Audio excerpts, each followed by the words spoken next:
احسن غريم في الدنيا، مش هتلاقي احسن من الزمالك، مش هتلاقي احسن من الزمالك منافس ليك. مهما الدنيا حطت عليك ومهما الدنيا جت عليك، والله ما هينساك، والله ما هينساك، ودايما واقف جنبك ودايما معاك. اتهزمت انت امبارح، هو يتهزم لك النهارده، ما يعديهاش كده وخلاص. بصراحة يعني عديتوا الحدود. احسن غريم تقليدي شفته في حياتي والله العظيم. يعني انا من غير الزمالك ما كنتش عارف هعمل ايه. يعني احنا لسه واخدين مجلس الاداره سلخ من امبارح، واخدين المدرب سلخ واللعيبه سلخ ومدير الكره سلخ. جه الزمالك قال لك بس انتوا بتعملوا ايه؟ انا هطلعك من الدنيا دي كلها، خد انا هخسر لك النهارده من وادي دجله اللي لسه صاعد. يعني انا ما شفتش غريم تقليدي زي كده بصراحه، ما شفتش نادي زي كده. شكرا شكرا شكرا شكرا شكرا لعبت الزمالك. انا لعبت الاهلي عطيتهم اللي فيه النصيب امبارح، اما لعبت الزمالك دول والله يعني مش عارف انا اعمل لكم ايه. لو ينفع الفلوس اللي خصمناها او اللي هنخصموها من لعبه الاهلي نودوها لكم، والله العظيم نعملوا كده. عمركم ما نسيتونا، وعمركم يعني زي ما قال لك يعني فعلا الكوره دي يا اخي يعني الاهلي زعلك، يعني اللي هشي ثوابت. الاهلي زعلك، دجله يرضيك، والزمالك يفرحك. الزمالك يفرح ما ينساكش ابدا ابدا. يعني امبارح ده من امبارح يا راجل، ده هم نسيوا اصلا ان معاهم ماتش النهارده. امبارح نسيوا ان معاهم ماتش النهارده اللي هو تاني يوم، نسيوا وبيحتفلوا بهزيمه الاهلي. طب يلا يا عمر انت وهو، يلا ما اسمعش شوط زملكاوي هزعلكم. كل واحد يدخل الخن بتاعه ما يطلعش منه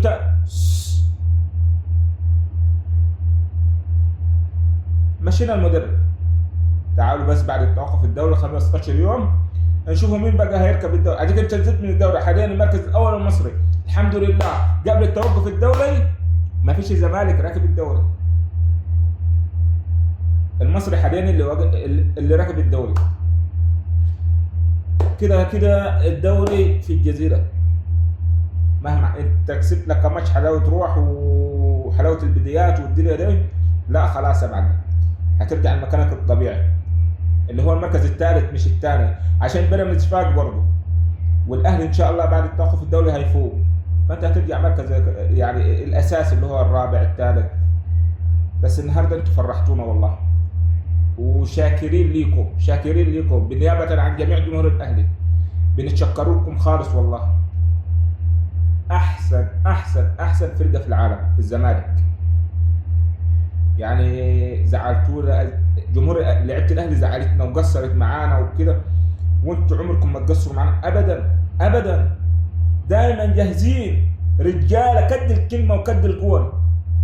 اقسم بالله رجاله بمعنى كلمه رجاله. رجاله هي لعيبه الزمالك دي مالها لو عندنا؟ دايما فرحين والله. فين خالد الغندور اللي غنى امبارح؟ فين هو؟ فين مينا ماهر اللي قال لك شمتان ومش شمتان والدنيا فينه؟ مش هتلاقيهم. كله خلاص يدخل الحفره بتاعته. مش هتلاقي حد يطلع يقول لك ده لعبتنا تستاهل، لعبتنا ما فيش. نفسي اشوف واحد زملكاوي زينا لما تيجي يطلع يحط على اللعيبه ويمسح بكرامه المدرب. ما فيش، مش هتلاقاهم يطلعوش غير وقت الفوز، لكن وقت الهزيمه ما تلاقاش واحد زملكاوي يطلع يعيب المدرب ولا يعيب اللعيبه. ما يقدرش. اللعيبه كسر عينهم والله، الاداره كسر عينهم.